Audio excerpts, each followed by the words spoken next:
Good morning, good afternoon, and good evening, brothers and sisters.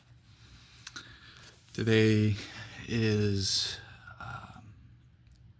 continuation, part 4 of 4. I'm going to read Matthew chapter 22 through, let me just make sure, Matthew chapter 22 through 28. So I'm finishing the book of Matthew in this. Chapter 22 starts with the parable of the wedding banquet. Jesus spoke to them again in parables, saying, "The kingdom of heaven is like a king who prepared a wedding banquet for his son. He sent his servants to those who had been invited to the banquet to tell them to come, but they refused to come.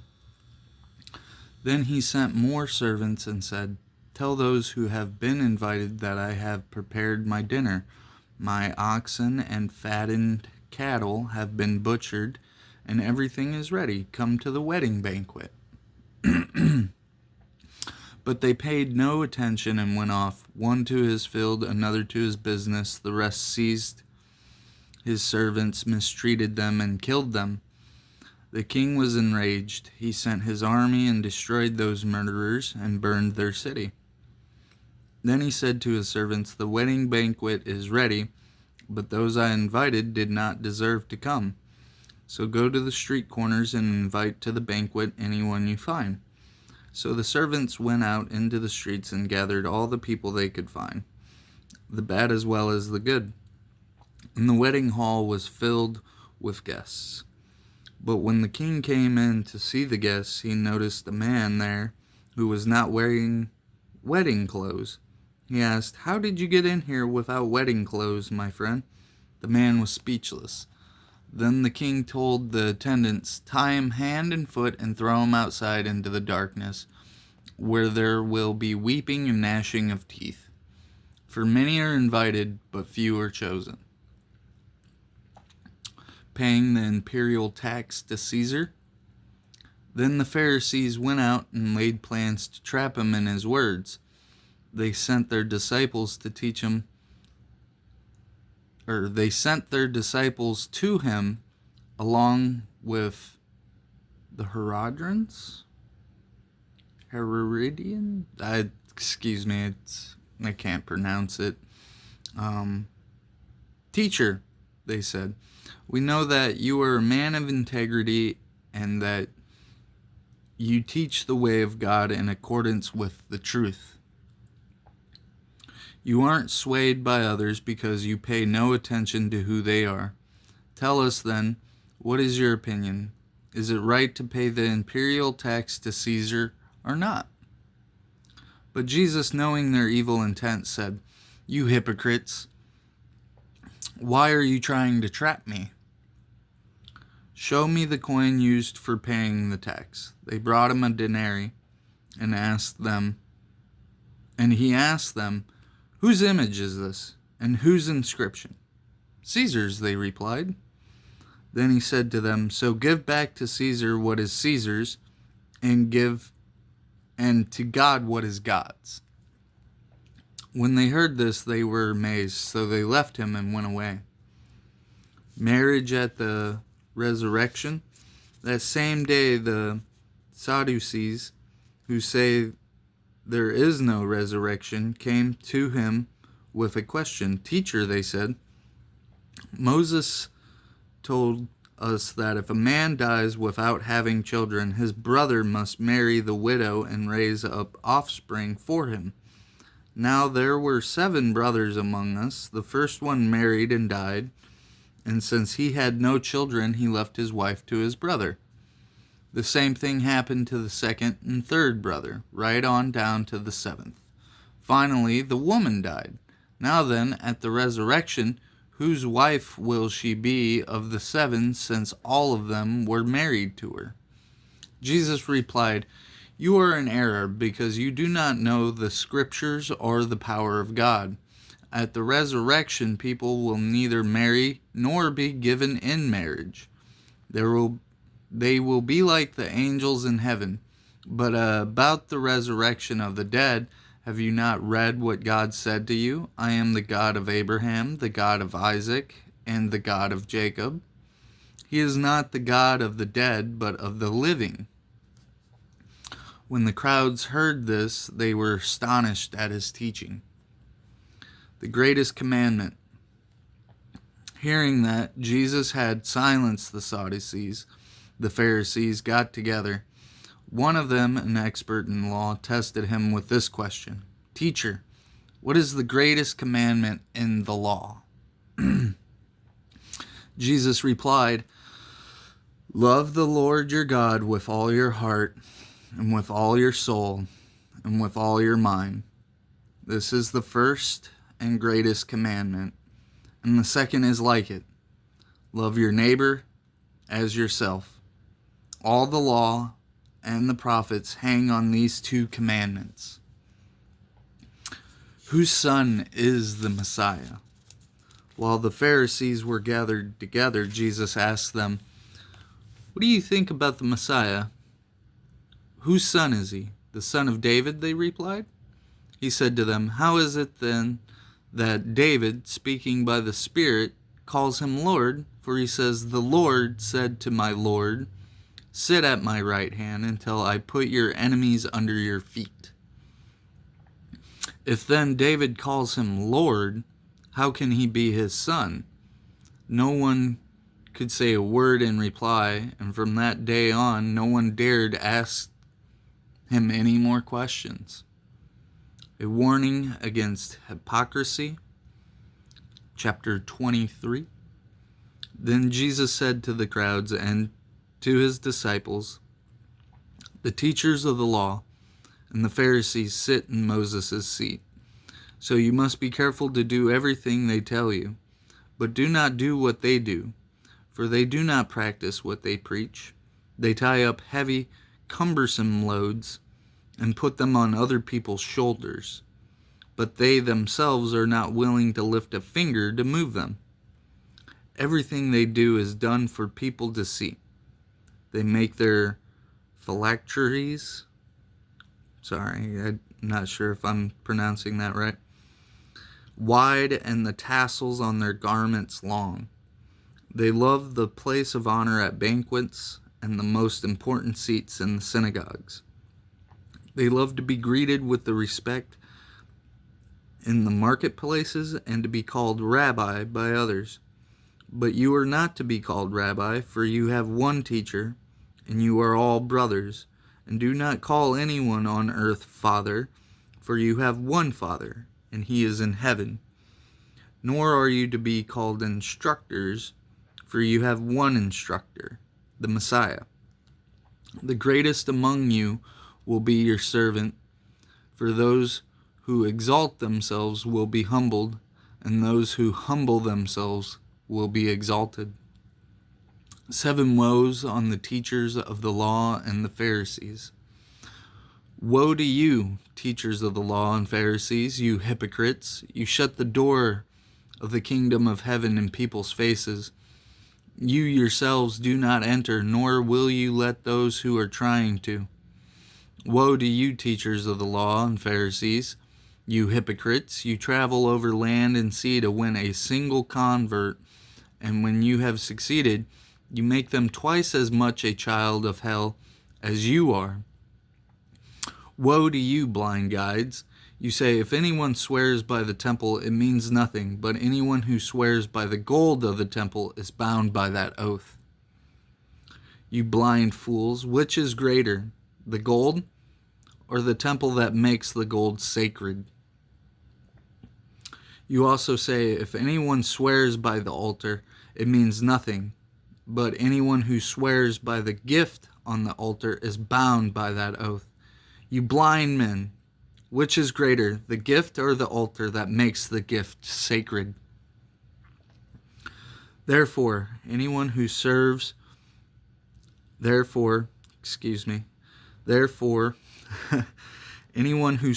by the altar swears by it and by everything on it. And anyone who swears by the temple swears by it and by the one who dwells in it. And anyone who swears by heaven swears by God's throne and by the one who sits on it. Woe to you, teachers of the law and Pharisees, you hypocrites. There's something about Jesus just, speaking out against the Pharisees that it's enjoyable to me. Anyways, continuing on. Woe to you, teachers of the law and Pharisees, you hypocrites. You give 1/10 of your spices, mint, dill, and cumin, but you have neglected the more important matters of the law, justice, mercy, and faithfulness. You should have practiced the latter without neglecting the former. You blind guides, you strain out a gnat, but swallow a camel. Woe to you, teachers of the law and Pharisees, you hypocrites. You clean the outside of the cup and dish, but inside they are full of greed and self-indulgence. Blind Pharisee. He was really going off on him. Blind Pharisee. First clean the inside of the cup and dish, and then the outside will be clean. Woe to you, teachers of the law and Pharisees, you hypocrites. You are like whitewashed tombs which look beautiful on the outside, but on the inside are full of the bones of the dead and everything unclean. In the same way, on the outside you appear to people as righteous, but on the inside you are full of hypocrisy and wickedness. Woe to you, teachers of the law and Pharisees, you hypocrites. You build tombs for the prophets and decorate the graves of the righteous. And you say, if we had lived in the days of our ancestors, we would not have taken part with them in shedding the blood of the prophets. So you testify against yourselves that you are the descendants of those who murdered the prophets. Go ahead then and complete what your ancestors started. You snakes, you brood of vipers, how will you escape being condemned to hell? Therefore I am sending you prophets and sages and teachers. Some of them you will kill and crucify. Others you will flog in your synagogues and pursue from town to town. And so upon you will come all the righteous blood that has been shed on earth, from the blood of the righteous Abel to the blood of Zechariah, son of Berechiah, whom you murdered between the temple and the altar. Truly, I tell you, all this will come on this generation. Jerusalem, Jerusalem, you who kill the prophets and stone those who sent to you. How often I have longed to gather your children together, as a hen gathers her chicks under her wings, and you were not willing. Look, your house is left to you desolate. For I tell you, you will not see me again until you say, blessed is he who comes in the name of the Lord. Chapter 24, the destruction of the temple and signs of the end times. Jesus left the temple and was walking away when his disciples came up to him to call his attention to its buildings. Do you see all these things? He asked. Truly, I tell you, not one stone here will be left on another. Everyone will be thrown down. As Jesus was sitting on the Mount of Olives, the disciples came to him privately.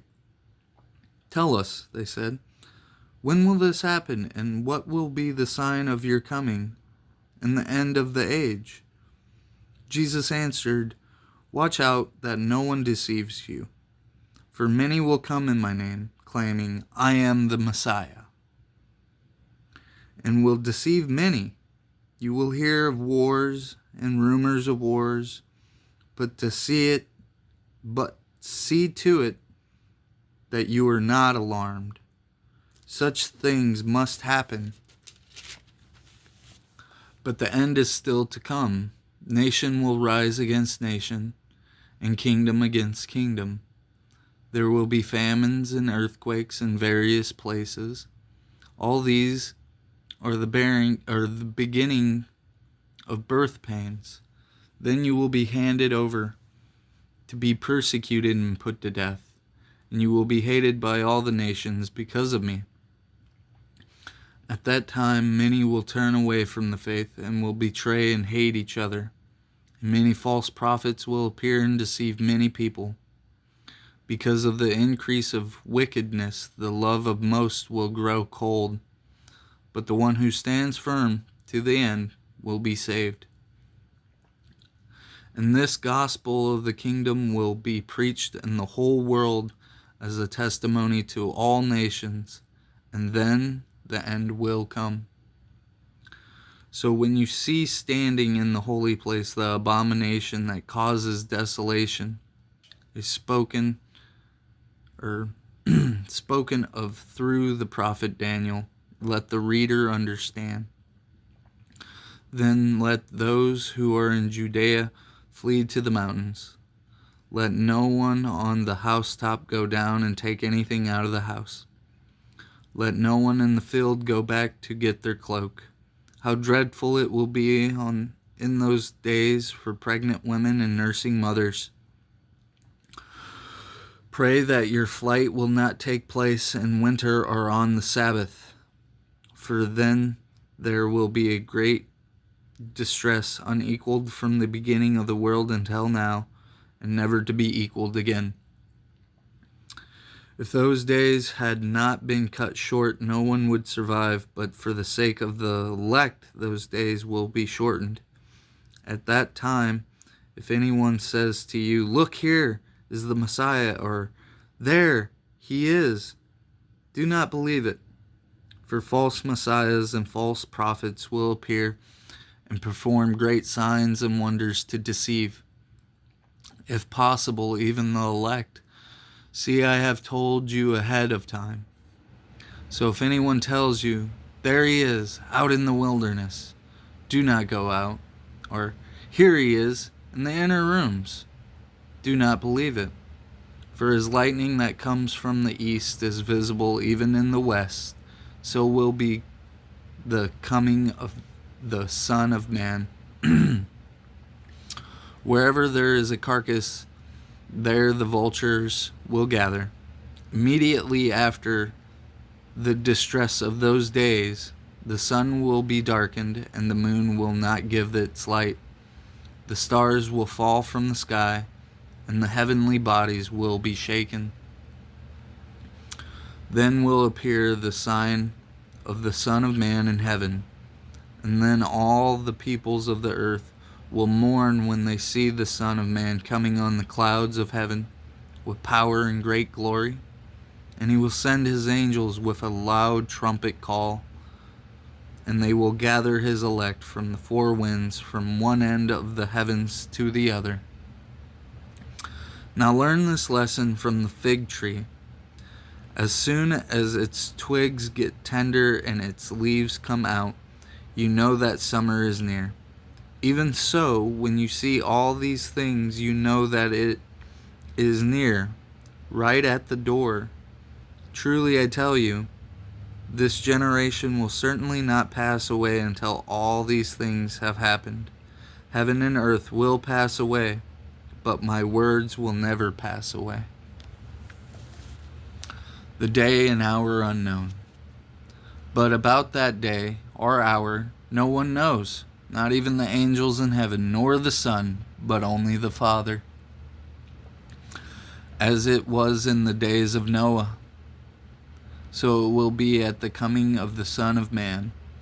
For in the days before the flood, people were eating and drinking, marrying and giving in marriage, up to the day Noah entered the ark. And they knew nothing about what would happen until the flood came and took them all away. That is how it will be at the coming of the Son of Man. 2 men will be in the field, one will be taken and the other left. 2 women will be grinding with a handmill, one will be taken and the other left. Therefore keep watch, because you do not know on what day your Lord will come. But understand this, if the owner of the house had known at what time of night the thief was coming, he would have kept watch and would not have let his house be broken into. So you also must be ready, because the Son of Man will come at an hour when you do not expect him. Who then is the faithful and wise servant, whom the master has put in charge of the servants in his household to give them their food at the proper time? It will be good for that servant whose master finds him doing so when he returns. Truly I tell you, he will put him in charge of all of his possessions. But suppose that servant is wicked and says to himself, my master is staying away a long time, and then he begins to beat his fellow servants and to eat and drink with drunkards. The master of that servant will come on a day when he does not expect him, and at an hour he is not aware of. He will cut him to pieces and assign him a place with the hypocrites, where there will be weeping and gnashing of teeth. Chapter 25, the parable of the 10 virgins. At that time the kingdom of heaven will be like 10 virgins who took their lamps and went out to meet the bridegroom. 5 of them were foolish, and 5 were wise. The foolish ones took their lamps, but did not take any oil with them. The wise ones, however, took oil in jars along with their lamps. The bridegroom was a long time in coming, and they all became drowsy and fell asleep. At midnight the cry rang out, here's the bridegroom, come out to meet him. Then all the virgins woke up and trimmed their lamps. The foolish ones said to the wise, give us some of your oil, our lamps are going out. No, they replied, there may not be enough for both of us and you. Instead, go to those who sell oil and buy some for yourselves. But while they were on their way to buy the oil, the bridegroom arrived. The virgins who were ready went in with him to the wedding banquet, and the doors were shut. Later the others also came. Lord, Lord, they said, open the door for us. But he replied, truly, I tell you, I don't know you. Therefore keep watch, because you do not know the day or the hour. The parable of the bags of gold. Again, it will be like a man going on a journey, who called his servant and entrusted his wealth to them. To one he gave 5 bags of gold, to another 2 bags, and to another 1 bag, each according to his ability. Then he went out on his journey. The man who had received 5 bags of gold went at once and put his money to work and gave 5 bags more. So also the one with 2 bags of gold gained 2 more. But the man who had received 1 bag went off, dug a hole in the ground, and hid his master's money. After a long time, the master of those servants returned and settled accounts with them. The man who had received 5 bags of gold brought the other 5. Master, he said, you entrusted me with 5 bags of gold. See, I have gained 5 more. His master replied, well done, good and faithful servant. You have been faithful with a few things. I will put you in charge of many things. Come and share your master's happiness. The man with 2 bags of gold also came. Master, he said, you entrusted me with 2 bags of gold. See, I have gained 2 more. His master replied, well done, good and faithful servant. You have been faithful with a few things. I will put you in charge of many things. Come and share your master's happiness. Then the man who had received 1 bag of gold came. Master, he said, I knew that you were a hard man, harvesting where you have not sown and gathering where you have not scattered seed. So I was afraid and went out and hid your gold in the ground. See, here is what belongs to you. His master replied, "You wicked, lazy servant! You knew what I harvest where I have not sown, and gather where I have not scattered seed. Well, then, you should have put my money on deposit with the bankers, so that when I returned, I would have received it back with interest. So take the bag of gold from him and give it to the one who has 10 bags. For whoever has will be given more, and they will have it in abundance. Whoever does not have, even what they have will be taken from them, and throw that worthless servant outside into the darkness, where there will be weeping and gnashing of teeth. The sheep and the goats, when the Son of Man comes in his glory and all his angels with him, he will sit on his glorious throne.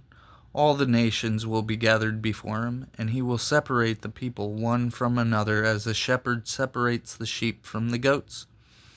He will put the sheep on his right and the goats on his left. Then the king will say to those on his right, 'Come, you who are blessed by my Father, take your inheritance, the kingdom prepared for you since the creation of the world. For I was hungry, and you gave me something to eat. I was thirsty, and you gave me something to drink. I was a stranger, and you invited me in. I needed clothes, and you clothed me. I was sick, and you looked after me. I was in prison, and you came to visit me.' Then the righteous will answer him, 'Lord, when did we see you hungry and feed you, or thirsty and give you something to drink?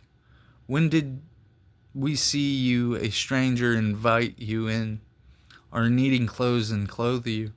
When did we see you sick or in prison and go to visit you?' The king will reply, 'Truly I tell you, whatever you did for one of the least of these brothers and sisters of mine, you did for me.'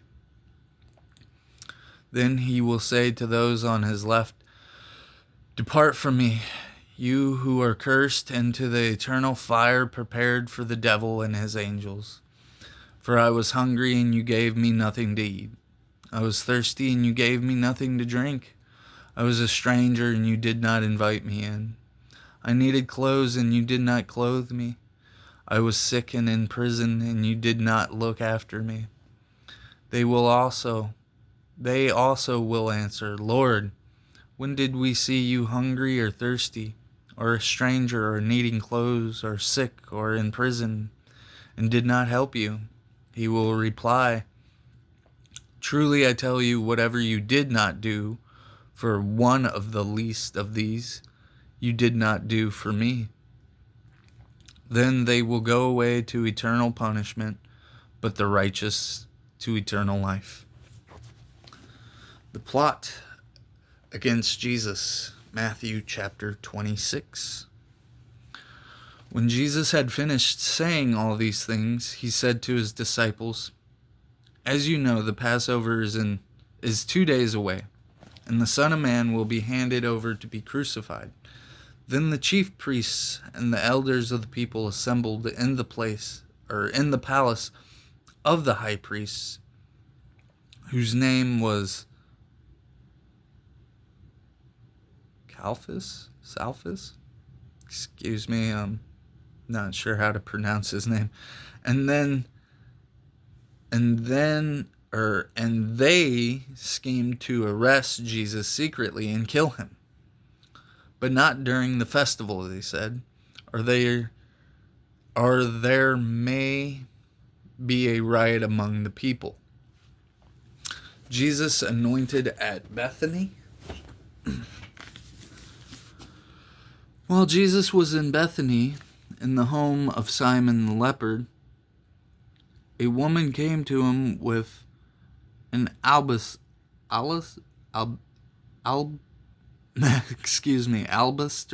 jar of a very expensive perfume, which she poured on his head as he was reclining at the table.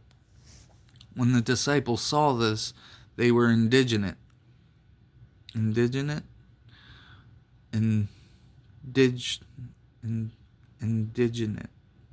Why this waste?" they asked. "This perfume could have been sold at a high price and the money given to the poor." Aware of this, Jesus said to them, "Why are you bothering this woman? She has done a beautiful thing to me. The poor you will always have with you, but you will not always have me. When she poured this perfume on my body, she did it to prepare me for burial. Truly, I tell you, wherever this gospel is preached throughout the world, what she has done will also be told in memory of her." Judas agrees to betray Jesus. Then one of the 12, the one called Judas Iscariot, went to the chief priests and asked, "What are you willing to give me if I deliver him over to you?" So they counted out for him 30 pieces of silver. From then on, Judas watched for an opportunity to hand him over. The Last Supper. On the first day of the festival of unleavened bread, the disciples came to Jesus and asked, "Where do you want us to make preparations for you to eat the Passover?" He replied, "Go into the city to a certain man and tell him, 'The teacher says my appointed time is near. I am going to celebrate the Passover with my disciples at your house.'" So the disciples did as Jesus had directed them and prepared the Passover. When evening came, Jesus was reclining at the table with the 12, and while they were eating, he said, "Truly, I tell you, one of you will betray me." They were very sad and began to say to him one after the other, "Surely you don't mean me, Lord?" Jesus replied, "The one who has dipped his hand into the bowl with me will betray me. The Son of Man will go just as it is written about him, but woe to that man who betrays the Son of Man. It would be better for him if he had not been born." Then Judas, the one who would betray him, said, "Surely you don't mean me, Rabbi?" Jesus answered, "You have said so." While they were eating, Jesus took bread, and when he had given thanks, he broke it and gave it to his disciples, saying, "Take and eat, this is my body." Then he took a cup, and when he had given thanks, he gave it to them, saying, "Drink from it, all of you. This is my blood of the covenant, which is poured out for many for the forgiveness of sins.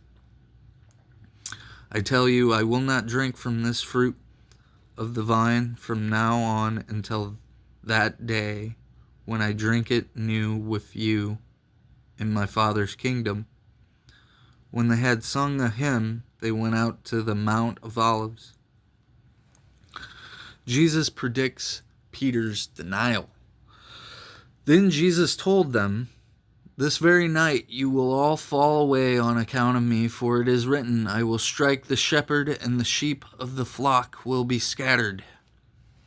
But after I have risen, I will go ahead of you into Galilee." Peter replied, "Even if all fall away on account of you, I never will." "Truly, I tell you," Jesus answered, "this very night, before the rooster crows, you will disown me 3 times. But Peter declared, "Even if I have to die with you, I will never disown you." And all the other disciples said the same. Gethsemane? Sorry, some of the words I have a hard time pronouncing, and I'm just trying to do my best. So continuing on, Matthew chapter 26, verse 36, continuing. Then Jesus went with his disciples to a place called Gethsemane, And he said to them, "Sit here while I go over there and pray." He took Peter and the two sons of Zebedee along with him, and he began to be sorrowful and troubled. Then he said to them, "My soul is overwhelmed with sorrow to the point of death. Stay here and keep watch with me."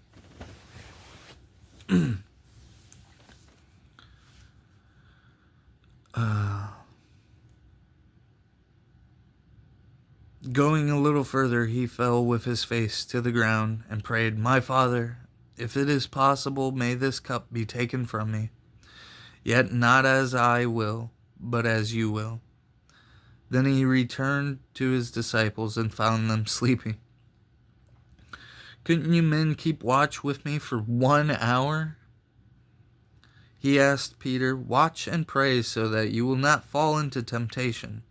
The spirit is willing, but the flesh is weak." He went away a second time and prayed, "My Father, if it is not possible for this cup to be taken away unless I drink it, may your will be done." When he came back, he again found them sleeping because their eyes were heavy. So he left them and went away once more and prayed the third time, saying the same thing. He returned to the disciples and said to them, "Are you still sleeping and resting? Look, the hour has come, and the Son of Man is delivered into the hands of sinners. Rise, let us go. Here comes my betrayer." Jesus arrested. While he was still speaking, Judas, one of the 12, arrived. With him was a large crowd armed with swords and clubs sent from the chief priests and the elders of the people. Now the betrayer had arranged a signal with them. "The one I kiss is the man. Arrest him." Going at once to Jesus, Judas said, "Greetings, Rabbi," and kissed him. Then the men stepped forward, seized Jesus, and arrested him. With that, one of Jesus' companions reached for his sword, drew it out, and struck the servant of the high priest, cutting off his ear. "Put your sword back in its place," Jesus said to him, "for all who draw the sword will die by the sword. Do you think I cannot call on my Father, and he will at once put at my disposal more than 12 legions of angels? But how then would the scriptures be fulfilled that say it must happen in this way?" In that hour, Jesus said to the crowd, "Am I leading a rebellion that you have come out with swords and clubs to capture me? Every day I sat in the temple courts teaching, and you did not arrest me. But this has all taken place that the writings of the prophets might be fulfilled." Then all the disciples deserted him and fled. Jesus before the Sanhedrin, I believe that was the High Council. Not sure if I'm pronouncing that correctly either. I'm sorry. Give me grace. Those who had arrested Jesus took him to Caiaphas, Caiaphas,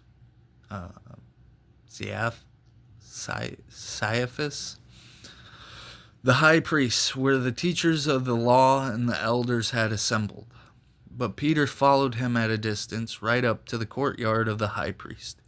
He entered and sat down with the guards to see the outcome. The chief priests and the whole Sanhedrin were looking for false evidence against Jesus so that they could put him to death. But they did not find any, though many false witnesses came forward. Finally, 2 came forward and declared, "This fellow said, 'I am able to destroy the temple of God and rebuild it in 3 days.'" Then the high priest stood up and said to Jesus, "Are you not going to answer? What is this testimony that these men are bringing against you?" But Jesus remained silent. The high priest said to him, I charge you under oath by the living God. Tell us if you are the Messiah, the Son of God." "You have said so," Jesus replied. "But I say to all of you, from now on you will see the Son of Man sitting at the right hand of the Mighty One and coming on the clouds of heaven." Then the high priest tore his clothes and said, "He has spoken blasphemy. Why do we need any more witnesses?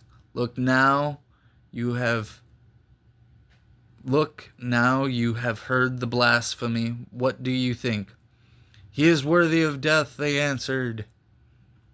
Then they spit in his face and struck him with their fists. Others slapped him and said, Prophesy to us, Messiah. Who hit you?" Peter disowns Jesus. Now Peter was sitting out in the courtyard, and a servant girl came to him. "You also were with Jesus of Galilee," she said, but he denied it before them all. "I don't know what you're talking about," he said.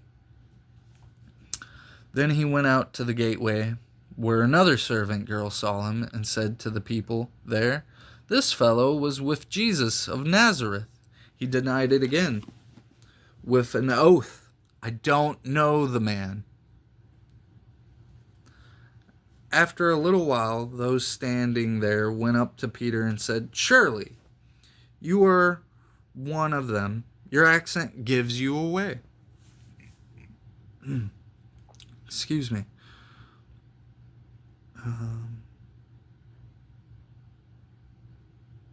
Surely you are one of them. Your accent gives you away.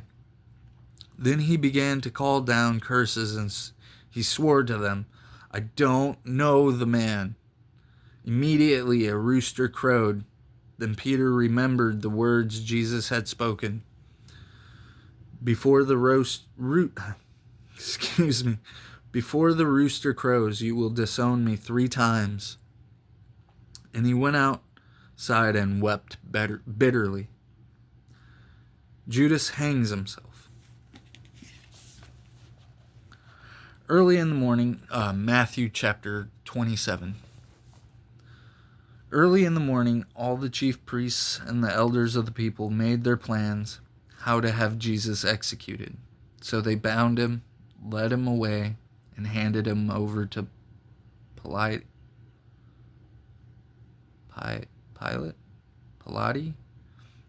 the governor.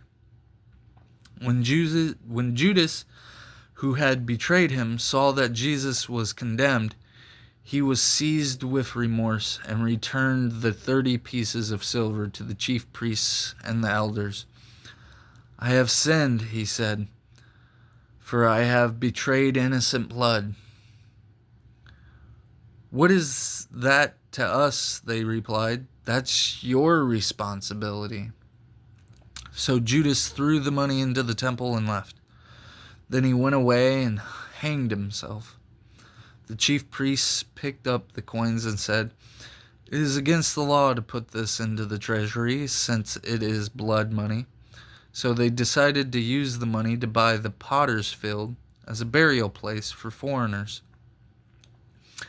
That is why it has been called the field of blood to this day.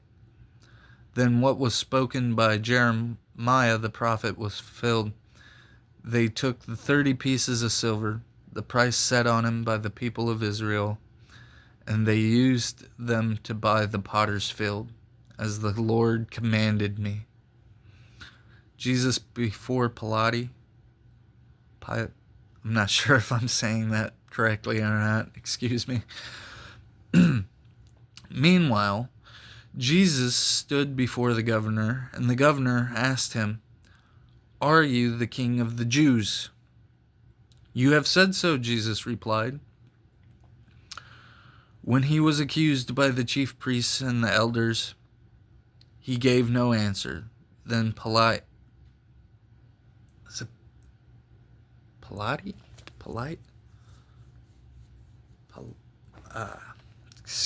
Pilate, asked him, "Don't you hear the testimony they are bringing against you?"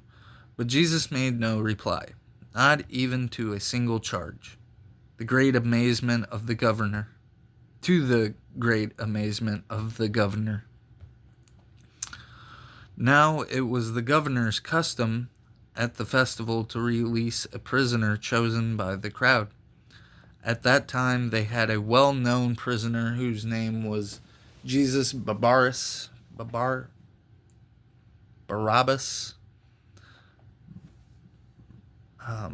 So when the crowd had gathered, Pilate asked them, "Which one do you want me to release to you? Jesus?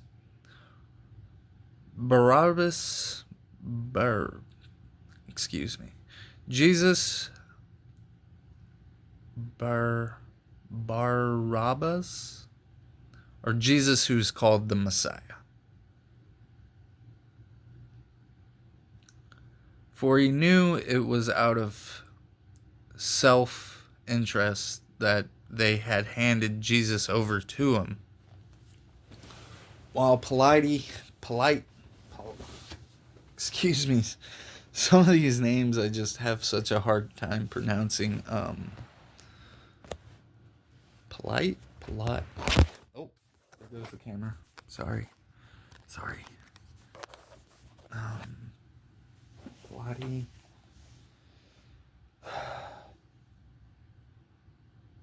Polite. Pie. Sorry, I'm just trying to pronounce this name correctly. I've polite, not polite. Polite. Continuing on.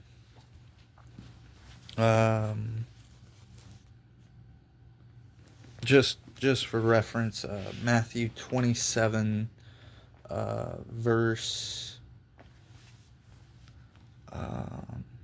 19, was sitting on the judge's seat. His wife sent him this message: "Don't have anything to do with that innocent man, for I have suffered a great deal today in a dream because of him." But the chief priests and the elders persuaded the crowd to ask for Barabbas and to have Jesus executed. "Which of the two do you want me to release to you?" asked the governor. "Barabbas," they answered. "What shall I do then with Jesus who is called the Messiah?" Pilate asked. They all answered, "Crucify him." "Why, what crime has he committed?" asked Pilate.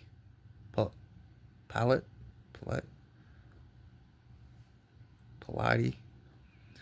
I'm just going to say Pilate. I'm not sure if I'm not 100% sure if I'm pronouncing that correctly or not. But they shouted all the louder, "Crucify him." When Pilate saw that he was getting nowhere, but that instead an uproar was starting, he took water and washed his hands in front of the crowd. "I am innocent of this man's blood," he said. "It is your responsibility." All the people answered, "His blood is on us and on our children." Then he released Barabbas to them, but he had Jesus flogged and handed over to be crucified. The soldiers mocked Jesus. Then the governor's soldiers took Jesus into the Praetorium and gathered the whole company of soldiers around him. They stripped him and put a scarlet robe on him, and then twisted together a crown of thorns, and set it on his head. They put a staff in his right hand. Then they knelt in front of him and mocked him. "Hail, King of the Jews," they said. They spit on him and took the staff and struck him on the head again and again. After they had mocked him, they took off the robe and put his own clothes on him. Then they led him away to crucify him. The crucifixion of Jesus. As they were going out, they met a man from Cyrene named Simon, and they forced him to carry the cross. They came to a place called Golgotha, which means the place of the skull. There they offered Jesus wine to drink mixed with gall, but after tasting it, he refused to drink it. When they had crucified him, they divided up his clothes by casting lots, and sitting down, they kept watch over him there. Above his head they placed the written charge against him: "This is Jesus, the King of the Jews." 2 rebels were crucified with him, one on his right and one on his left. Those who passed by hurled insults at him, shaking their heads and saying, "You who are going to destroy the temple and build it in 3 days, save yourself. Come down from the cross if you are the Son of God." In the same way, the chief priests, the teachers of the law, and the elders mocked him. "He saved others," they said, "but he can't save himself. He's the King of Israel. Let him come down now from the cross, and we will believe in him. He trusts in God. Let God rescue him now if he wants him. For he said, 'I am the Son of God.'" In the same way, the rebels who were crucified with him also heaped insults on him. The death of Jesus. From noon until 3 in the afternoon, darkness came over all the land. About 3 in the afternoon, Jesus cried out in a loud voice, "Eli, Eli, lema sabachthani?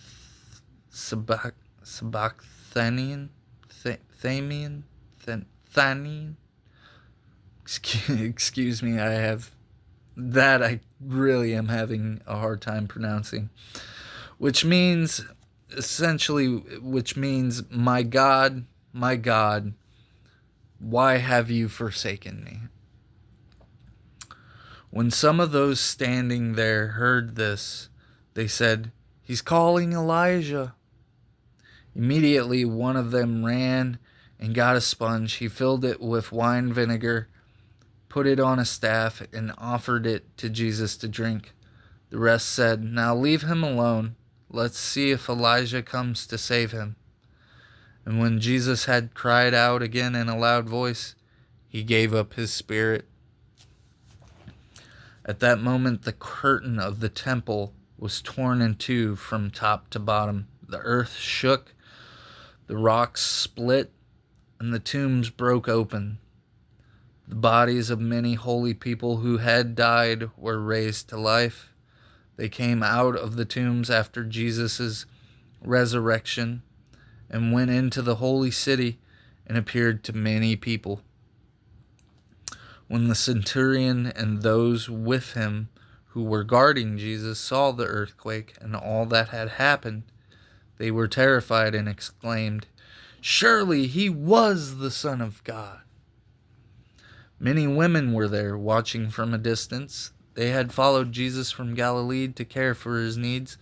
Among them were Mary Magdalene, Mary the mother of James and Joseph, and the mother of Zebedee's sons. The burial of Jesus. As the evening approached, there came a rich man from Arimathea named Joseph, who had himself become a disciple of Jesus. Going to Pilate, he asked for Jesus' body, and Pilate ordered that it be given to him. Pilate. Joseph took the body and wrapped it in a clean linen cloth and placed it in his own new tomb that he had cut out of the rock. He rolled a big stone in front of the entrance to the tomb and went away. Mary Magdalene and the other Mary were sitting there opposite the tomb. The guard at the tomb. The next day, the one after Preparation Day, the chief priests and the Pharisees went to Pilate. "Sir," they said, "we remembered that while he was still alive, that deceiver said, 'After 3 days I will rise again.' So give the order for the tomb to be made secure until the third day. Otherwise his disciples may come and steal the body and tell the people that he has been raised from the dead. This last deception will be worse than the first." "Take a guard," Pilate answered. "Go make the tomb as secure as you know how." So they went and made the tomb secure by putting a seal on the stone and posting the guard. Matthew chapter 8. Jesus has risen. After the Sabbath, at dawn, on the first day of the week, Mary Magdalene and the other Mary went to look at the tomb. There was a violent earthquake, for an angel of the Lord came down from heaven, going to the tomb, rolled back the stone, and sat on it. His appearance was like lightning, and his clothes were like white as snow. The guards were so afraid of him that they shook and became like dead men. The angel said to the women, "Do not be afraid, for I know that you are looking for Jesus, who was crucified. He is not here. He has risen, just as he said. Come and see the place where he lay."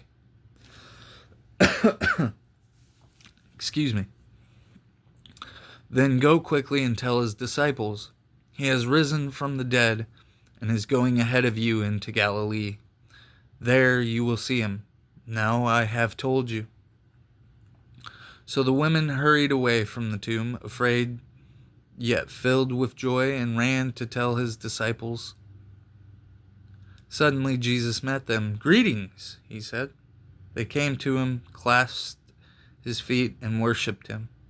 Then Jesus said to them, "Do not be afraid. Go and tell my brothers to go to Galilee. There they will see me." The guards report. While the women were on their way, some of the guards went into the city and reported to the chief priests everything that had happened. When the chief priests had met with the elders and devised a plan, they gave the soldiers a large sum of money, telling them, "You are to say his disciples came during the night and stole him away while we were asleep. If this report gets to the governor, we will satisfy him and keep you out of trouble." So the soldiers took the money and did as they were instructed, and this story has been widely circulated among the Jews to this very day. The Great Commission. Then the 11 disciples went to Galilee, to the mountain where Jesus had told them to go. When they saw him, they worshipped him. But some doubted. Then Jesus came to them and said, "All authority in heaven and on earth has been given to me. Therefore, go and make disciples of all nations, baptizing them in the name of the Father, and of the Son, and of the Holy Spirit, and teaching them to obey everything I have commanded you. And surely I am with you always, to the very end of the age." Thank you. Thank you all for watching. This was a 4-part reading of Matthew, the book of Matthew from the Holy Bible. I was inspired. I was called even to do these readings. It kind of started off as just requested scripture and some verses, but after having read the entire book of Matthew, I do feel like I may end up doing some more of these videos. I may just end up doing Mark next. Mark is a much shorter book. Only 16 chapters, so I may end up doing a reading of Mark next. Maybe just a two-part, like chapters 1 through 8, and then chapters 9 through 16. Anyways, good morning, good afternoon, and good evening, brothers and sisters. I hope you have a great and blessed day. Happy holidays. I will be taking a break from doing the readings, probably until the new year. In the meantime, I might do some other content creating, possibly some streaming, maybe even doing some live videos. I appreciate all the comments. Thank you, everybody, for listening in. Have a great day, and if I don't see you again soon, have a good night.